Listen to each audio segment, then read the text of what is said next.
सदाबहार सच्ची कहानियों पर आप सभी का स्वागत है। घर का ड्राइवर मुझे हर रोज़ स्कूल छोड़ने जाता था। एक दिन ड्राइवर छुट्टी पर था तो पापा ने मुझे छोड़ने चले गए। पापा ने जब कहा बेटी स्कूल आ गया तो ये सुनकर मेरे रोंगटे खड़े हो गए, क्योंकि ड्राइवर छोड़ने आता था तो 1 घंटा लगाता था।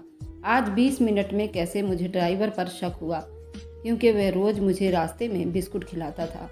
अगले रोज़ ड्राइवर मुझे स्कूल छोड़ने गया तो मैंने बिस्कुट नहीं खाया। अभी 5 ही मिनट हुए थे कि उसने गाड़ी रोककर जल्दी से दरवाज़ा बंद कर दिया, जैसे जल्दी में हो। आज मम्मी ने नाश्ता देर से बनाया था, जिस वजह से मुझे देर हो गई थी। ड्राइवर भी तेज़ गाड़ी चला रहा था। थोड़ी देर बाद ड्राइवर ने गाड़ी का दरवाज़ा खोला और मुझसे विनती करने लगा और अंदाज में कहा, बिस्कुट खा लो, आज अच्छी जगह से लाया हूँ, देखो ये बहुत मज़े की। ही मुझे घबराहट होने लगी। न जाने उस बिस्कुट में क्या था, मुझे खाते ही चक्कर आने लग जाते थे। ड्राइवर ज़बरदस्ती करने लगा कि बस एक बिस्कुट खा लो, ये बहुत मज़े का है। लेकिन मेरा दिल नहीं माना। मेरा दिल किया कि मैं गाड़ी से उतर जाऊं और ज़ोर से आवाज़ लगाऊं, लेकिन मेरे पास कोई सबूत नहीं था कि ड्राइवर कुछ गलत कर रहा है। नहीं, ड्राइवर तो बस मुझे बिस्कुट खिलाने के लिए विनती कर रहा था। मगर मैंने बिस्कुट नहीं खाया था। घर आने पर मम्मी को बताए बगैर ही मैं अपने कमरे में चली गई और सो गई। शाम में जब मेरी आंख खुली तो मैं आराम महसूस कर रही थी, जो अक्सर बिस्कुट खाने के बाद मैं नहीं कर पाती थी। मेरा पूरा दिन सर चकराता रहता था। मुझे सोकर उठने के बाद मुझे सर भारी महसूस होता था, लेकिन आज जब मैं सोकर उठी तो बहुत हल्का महसूस कर रही थी। मुझे ऐसा लग रहा था कि वह सब कुछ बिस्कुट खाने की वजह से ही होता है। मैंने ये बात किसी को भी ना बताई थी। अगले दिन ड्राइवर ने स्कूल छोड़ने गया तो 1 घंटा 15 मिनट लगाए और आज ज़्यादा देर तक मुझे गाड़ी में छोड़कर चला गया। मैं उसका इंतज़ार करते करते वहाँ से निकलकर खुद चलने लगी। अचानक से मुझे कोई पकड़कर गाड़ी में बिठाने लगा। आवाज़ से ये महसूस हुआ कि वह तो मेरा ही ड्राइवर था, जो मुझे ज़बरदस्ती एक बिस्कुट के बजाय वह 2 बिस्कुट खिला रहा था। मैंने आवाज़ लगाना चाहिए, लेकिन उसने मेरे मुंह पर हाथ रख दिया और मुझे ज़बरदस्ती से बिस्कुट खिलाने लगा। बिस्कुट खाते ही मैं अपने होश हवास खो बैठी। मुझे नहीं पता उसके बाद मेरे साथ क्या हुआ। आँख खुली तो मम्मी ने कहा, ड्राइवर तुम्हें घर ले आया था, तुम बेहोश हो गई थी गर्मी की वजह से। मुझे नहीं समझ आया कि मेरे साथ क्या हुआ है। जो मेरे दिमाग में चल रहा था सब वैसा ही था, यानी कि ड्राइवर मेरे साथ। ओह, मैंने इस बारे में मम्मी को कुछ ना बताया, बल्कि ये भी नहीं बताया कि ड्राइवर ने मेरे साथ ज़बरदस्ती बिस्कुट खिलाने की कोशिश की थी, क्योंकि होश में आने के बाद मुझे तो खुद भी याद नहीं था कि मेरे साथ क्या हो गया था। अगले सुबह मैंने बहाना बनाकर स्कूल की छुट्टी कर ली थी, क्योंकि ये सब दोबारा महसूस करना नहीं चाहती थी। लेकिन स्कूल जाने पर ड्राइवर मेरे कमरे में आकर मुझसे पूछने लगा, बेबी जी आज आप स्कूल क्यों नहीं गई? मम्मी ने बहुत गुस्से से आवाज़ दी और खड़े होकर ड्राइवर को देखा, लेकिन ड्राइवर की आवाज़ से मुझे कुछ परेशान सा लग रहा था। मैंने उसे कुछ नहीं बताया और चुप रही।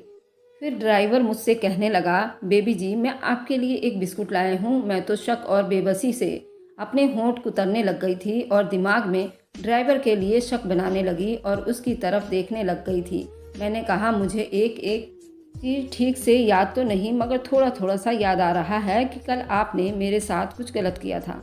मैंने कहा। ड्राइवर ने बहुत आम से शब्दों में कहा, मुझे लगा कि मेरा वहम होगा, क्योंकि मुझे सारी बातें तो कल की याद नहीं थी, इसलिए मैंने कुछ न बोला। सुबह सुबह कमरे में लेटे रहने से मुझे भूख लगने लगी थी, इस वजह से मैंने बिस्कुट ले लिया और ये सोचे बगैर कि उसमें कुछ उल्टा भी हो सकता है, क्योंकि ड्राइवर अंकल ने मुझे वह बिस्कुट बहुत प्यार से दिया था। इसलिए एक बार फिर से मैंने वह बिस्कुट खाने की गलती कर ली। दिन यूं ही बीत रहे थे कि एक दिन ड्राइवर के साथ जाने लगी तो मुझे ऐसा लगा कि वह किसी से फ़ोन पर बात कर रहा है, वह भी मेरे बारे में, क्योंकि मैंने उसके मुंह से सुना था कि हाँ बिस्कुट खिला दी है, आज भी खिला दो फिर बताता हूँ। मैंने सिर्फ इतना ही सुना था। इतने में मम्मी मेरी आवाज़ देने लगी थी, बेटा मैं तुम्हें दवाई दे रही हूँ, लंच के बाद खा लेना, तुम्हारे लिए डॉक्टर से खास तौर पर मंगवाई थी। बस भगवान तुम्हें अच्छी तंदुरुस्ती दे, तुम्हारी आँखों को जल्दी से ठीक कर दे, तुम देखने लगो। मैं दवाई लेकर गाड़ी में बैठ गई थी। थोड़ी ही देर बाद ड्राइवर ने एक बार फिर से गाड़ी रोकी। इस बार तो मैंने ठान ली थी कि ड्राइवर क्या करता है आखिर मैं पता लगा कर ही रहूँगी। 15 मिनट से एक ही जगह पर गाड़ी खड़ी थी, इसलिए उसका पीछा ना कर सकी। मैं इधर उधर सहारा लेती गाड़ी से निकलने लगी। कम से कम मैं ये तो पता लगा सकूं कि आखिर मैं हूँ कहाँ, किस जगह पर। कहीं दूर से ड्राइवर की बातें करने की आवाज़ आ रही थी। मैं ज़्यादा करीब भी नहीं जा सकती थी, वरना ड्राइवर मुझे देख लेता। और कहीं मैं उसे ना देख पाती तो ड्राइवर की ना आवाज़ सही आ रही थी और ना ही महसूस हो रहा था कि मैं कैसी जगह पर हूँ जहाँ मुझे ड्राइवर दिख नहीं सकता। लेकिन मेरा पता लगाना भी बहुत ज़रूरी था। आखिर ड्राइवर क्या करता है? दूर से कहीं धुआं सा महसूस हो रहा था। मुझे लगा शायद ड्राइवर सिगरेट पी रहा है और अगले ही पल मेरे दिमाग में आया कि कहीं नशा तो नहीं करता। और उस दिन शायद साथ और कुछ हुआ था। जो उस दिन बेहोश हो गई थी और मुझे कुछ याद नहीं था, तो कहीं उसने मेरे साथ नशे में कुछ किया तो नहीं था। मैं अपनी आंखों से देख नहीं सकती थी क्योंकि मैं अंधी थी और मैं कहीं भाग भी नहीं सकती थी। मुझे तो ये भी नहीं पता था कि जिस तरफ मैं जा रही हूँ उस तरफ ड्राइवर होगा भी या नहीं और मुझे कहीं देख ना ले। वह धुआं बढ़ता ही जा रहा था। ड्राइवर की आवाज़ और करीब से आने लगी, बल्कि ड्राइवर के साथ साथ ऐसा महसूस हुआ था कि कोई और भी है, उससे बातें कर रहा है। मुझे कुछ नहीं समझ आया और मैं वापस अपनी गाड़ी के तरफ बढ़ने लगी। इधर उधर से सहारा लेकर मैं थोड़ी देर के बाद आखिर अपनी गाड़ी के पास पहुंच गई थी। गाड़ी में बैठते ही कुछ देर बाद ड्राइवर भी आ गया था। बेबी जी, आपकी सांसें क्यों फूल रही है? कुछ नहीं अंकल जी, वैसे आप गाड़ी छोड़कर कहाँ गए थे? मैंने डर कर कहा। इतनी देर क्यों हो गई आपको? मैंने हिम्मत करके पूछा। कुछ नहीं बेबी जी, अपने बच्चों के लिए दवाई ले रहा था। गरीब बच्चे तो बस बीमार होते हैं। ये कहते ही उसने जेब में हाथ डाला, जिसकी वजह से चुरुर मुरुर की आवाज़ आने लगी। साथ ही मुझे उसने बिस्कुट पकड़ा दिया। उसकी आवाज़ से और उसकी बात करने के अंदाज से ऐसा कहीं महसूस नहीं हुआ था कि उसने कोई सिगरेट पिया है, नशा किया है। लेकिन उसकी इस बात पर मेरा शक और बढ़ गया था कि हो न हो ड्राइवर ने मुझसे झूठ बोला है, क्योंकि जिस जगह पर ड्राइवर खड़ा था उसकी हल्की फुल्की आवाज़ मुझे सुनाई दे रही थी अच्छे से। और यही नहीं, उस जगह पर धुआं भी उठ रहा था। सिगरेट तो नहीं पीता होगा, मैंने दिल ही दिल में सोचा, क्योंकि हर गरीब अपना गम मिटाने के लिए यही करता है। लेकिन उसके पास पैसे कहाँ से आ सकते हैं? मैं खुद ही दिल में सवाल करती और खुद ही जवाब निकाल लेती। लेकिन इधर उधर वह किसी से बात भी तो नहीं कर रहा था। मुझे अचानक याद आया, कहीं उसे किसी ने नशे में तो नहीं फंसा दिया है। बेबी जी, आपको क्या हुआ और आप कहाँ गुम हैं? आपको भूख लग रही होगी ना? लो ये बिस्कुट खा लो। आप मुझे बिस्कुट क्यों देते हैं अंकल जी? आखिरकार मेरे मुंह से निकल ही गया। उस दिन जब मैं बेहोश हो गई थी तब आपने मेरे साथ ज़बरदस्ती की थी ना? मुझे हल्का हल्का याद आ रहा था। मैंने बदतमीजी कब की? टूटे फूटे शब्द में ड्राइवर ने कहा। मैंने ज़्यादा बहस नहीं की क्योंकि मुझे खुद हकीकत नहीं मालूम थी। आपकी तबीयत कैसी है? अब मैं अचानक से चुप हो गई। ये मेरी तबीयत के बारे में उनको कैसे पता चला? मैंने तो अपनी तबीयत का किसी को नहीं बताया था। इसका मतलब बिस्कुट में ज़रूर कुछ था। मेरी तबीयत को क्या हुआ? मैंने बिल्कुल नॉर्मल अंदाज में पूछा। अरे आपकी आंखों के बारे में पूछ रहा हूँ। कुछ अच्छा महसूस हो रहा है? आपकी आंखों का इलाज चल रहा था ना? फ़र्क तो कुछ भी नहीं अंकल जी, बस थोड़ा थोड़ा सा पड़ा होगा। ड्राइवर ने हैरानी से पूछा। नहीं, मम्मी ने जो दवाई दी थी मैं रोज़ खाती हूँ, मगर उससे भी कोई फ़र्क नहीं पड़ता। मैं क्यों गलत सोच रही थी ड्राइवर के बारे में, जबकि वह कितना अच्छा है? मैंने खुद से सवाल करने लगी थी। शायद मैं ज़्यादा सोच रही थी। ये सोचते ही मैंने ड्राइवर से बिस्कुट मांगा और थोड़ा सा खा लिया। रास्ते में ही गाड़ी पंचर हो गई और हमें कुछ टाइम इंतज़ार करना पड़ा, क्योंकि अब हमें इंतज़ार करना था और काफ़ी देर हो चुकी थी और मेरी हालत ख़राब होने लगी थी। मेरा सर चकराने लगा। मेरी हालत देखकर ड्राइवर सुन्न हो गया, क्योंकि उससे पहले कभी भी मेरी यह हालत ड्राइवर ने नहीं देखी थी। ड्राइवर परेशान हो गया और जल्दीबाजी में गाड़ी ठीक होते ही मुझे घर ले गया। उसके बाद अगले 2 दिन तक मुझे ड्राइवर स्कूल नहीं छोड़ा, बल्कि मुझे पापा ने स्कूल छोड़ने जाते थे। और मैंने पापा से पूछा, ड्राइवर कहाँ है? पापा ने कहा कि उसकी तबीयत ठीक नहीं है, इसलिए मैं तुम्हें छोड़ने आ रहा हूँ। कुछ दिन बीत गए। उसके बाद ड्राइवर जब मुझे छोड़ने गया तो उसने 20 मिनट में ही मुझे पहुँचा दिया था। मुझे हैरानी हुई थी कैसे हो गया। ये पहली बार था कि ड्राइवर ने मुझे 20 मिनट में ही छोड़ दिया था और साथ ही उसने मुझे बिस्कुट भी नहीं दिया था। ऐसा 1 हफ्ते तक होता रहा। तो आखिरकार मैंने पूछ ही लिया, अंकल अब मुझे आप 20 मिनट में कैसे छोड़ देते हो और मुझसे बिस्कुट के लिए भी नहीं पूछते? ड्राइवर ने बता दी कि बेटा मुझे किसी ज़रूरी काम से जाना था, आपके पापा ने कहा था, इसलिए मैं जल्दी से जल्दी स्कूल आपको पहुंचा देता हूं और बिस्कुट लेने का भी टाइम नहीं होता। मुझे ड्राइवर की इस बात से कोई तसल्ली नहीं हुई थी, इसलिए अब मैंने ठान लिया कि मैं अपने साथ अपने दोस्त को लेकर जाऊंगी। वह भी बिल्कुल चुपके से, ताकि इस मामले का पता लग सके। अगले कुछ दिन मैंने दोस्त को चुपके से डिग्गी में बिठा देती थी। इतना टाइम ड्राइवर को क्यों लगता है, पता तो चल सके। और क्या वाकई में गाड़ी रोकता था और वाकई कुछ गलत कर रहा था? इन सब सवालों के जवाब के लिए मैं अपने दोस्त को ले गई, लेकिन उसका कोई फ़ायदा नहीं हुआ।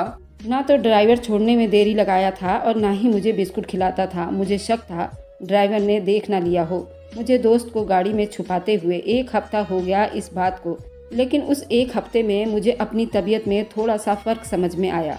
ना मेरा सर चकराया था और ना मुझे दर्द था, बल्कि मैं तो फ्रेश महसूस कर रही थी। क्या ये सब इसलिए कि मैं बिस्कुट नहीं खा रही थी? बहुत सारे सवालों के जवाब थे। अब मुझे उन सब के जवाब चाहिए थे। मैंने 1 हफ्ते की स्कूल से छुट्टी ली हुई थी, क्योंकि घर में मेरी बड़ी बहन की शादी थी। उसमें सभी मेहमान को बुलाया गया था।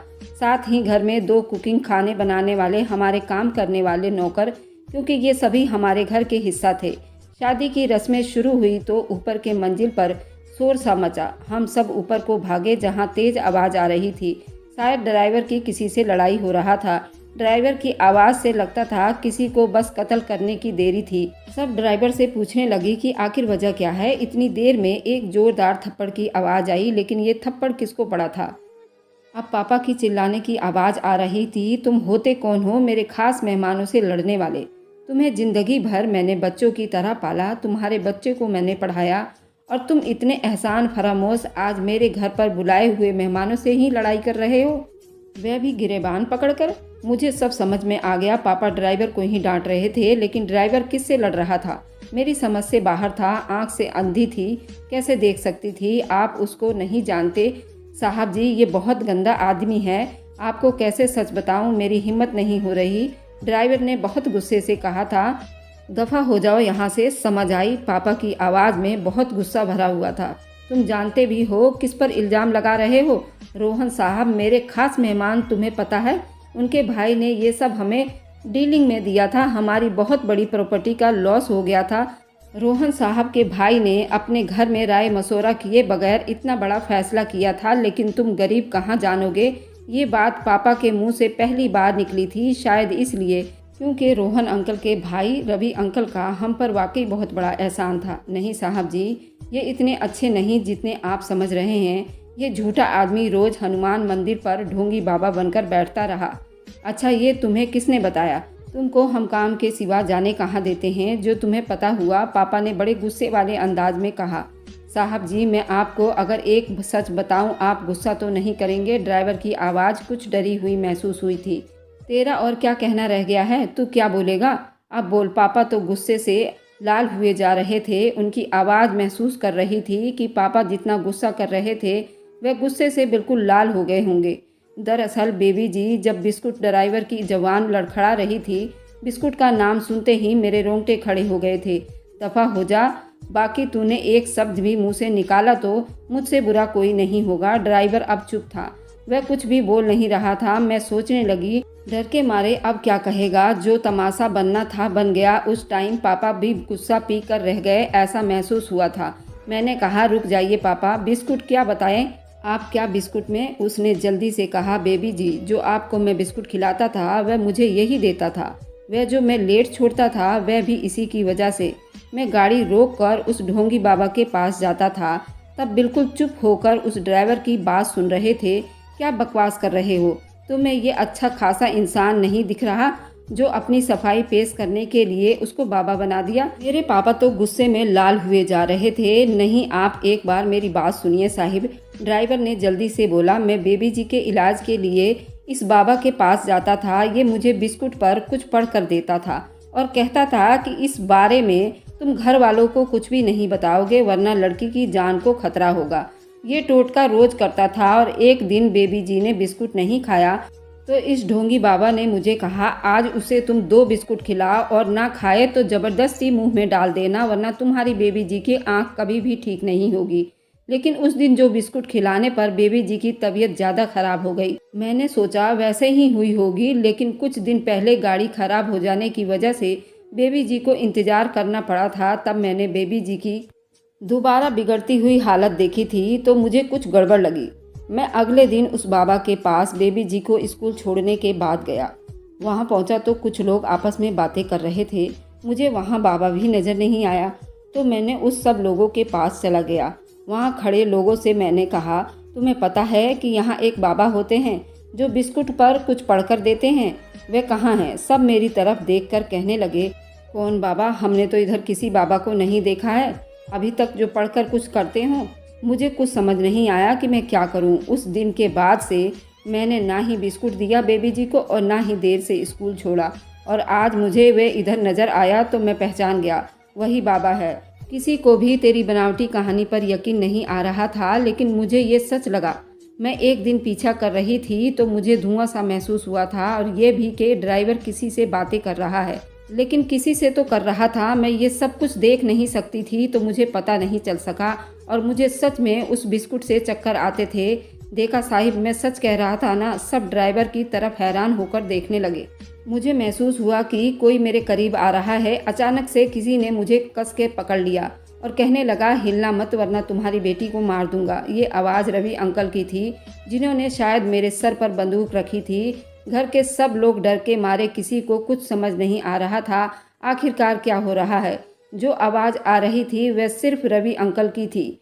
हाँ, मैं था जो तुम्हारा नुकसान चाहता था, क्योंकि नहीं करना चाहिए ऐसे। तुम्हारी वजह से मेरे भाई ने भी बिना हमसे पूछे इतना बड़ा तुम्हें घर दे दिया। ये घर मेरा था और मैं चाहता था यहाँ पर रहना, पर तुमने बड़ी होशियारी से ये घर ले लिया। फिर तुझे क्या लगा? इसलिए तो मैंने तेरी बेटी को मारना चाहा था। फिर मुझे लगा कि तू इसका इलाज करवा रहा है। मैं तेरे ड्राइवर को फुसलाकर उसको नशे की दवाई बिस्कुट में खिलवाता था। वह कुछ ही दिनों में अपने ही आप मर जाती। रवि अंकल बोले जा रहे थे, मेरा तो सपना था कि घर ना मिला तो क्या हुआ, तुझे बर्बाद करके ही रहूँगा। तेरा नुकसान तो कर सकता हूँ ना।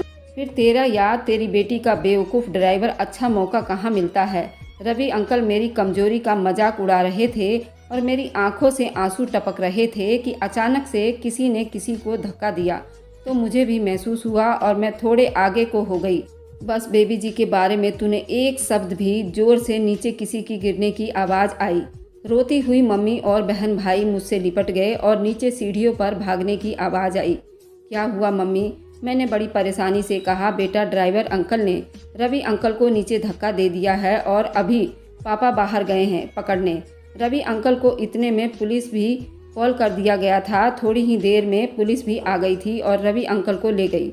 अब जोर जोर से रोने की आवाज़ सुनाई दी। इस बार पापा की रोने की आवाज़ थी। मुझे माफ़ कर दो बेटा, मैंने तुम्हें कितना गलत समझा। तुम्हें थप्पड़ मार दिया। गरीब हो लेकिन तुमने फिर भी मेरी बेटी की इतनी मदद की। पापा ने भीगी भीगी आवाज़ में कहा। मुझे लगा था कि शायद मुझे भी माफ़ी मांगनी चाहिए, क्योंकि मैं भी ना जाने क्या क्या सोच बैठी थी। अंकल, मुझे भी माफ़ कर दो, मैंने भी आपके लिए कितना गलत सोचा। मैंने बड़े दुख भरे अंदाज में कहा, अरे बेबी जी, आप दोनों मुझे क्यों शर्मिंदा कर रहे हो? जो हुआ सो हुआ। अब सब कुछ देर के बाद ठीक हो गया। सब अपने अपने कामों के लिए चले गए। ड्राइवर अंकल, आप भी मुझे बिस्कुट खिलाते थे, लेकिन ना सर में दर्द होता था और ना ही मेरा सर भारी होता था। हम ना जाने क्यों किसी को जाने बगैर ही उस पर इल्ज़ाम लगा देते हैं, ये सोचे बगैर कि सामने वाले की नीयत अच्छी भी हो सकती है और गरीब का दिल कितना बड़ा होता है, ना कि अमीर की तरह जो इतनी ज़्यादा धोखेबाजी करने के बावजूद भी एक जायदाद के लिए किसी की जान की भी परवाह नहीं करते। आपकी इस बारे में क्या राय है? क्या ड्राइवर सही किया था? कैसी लगी कहानी दोस्तों, मुझे कमेंट में ज़रूर बताइएगा। Thanks for watching. Like and subscribe. Bye bye.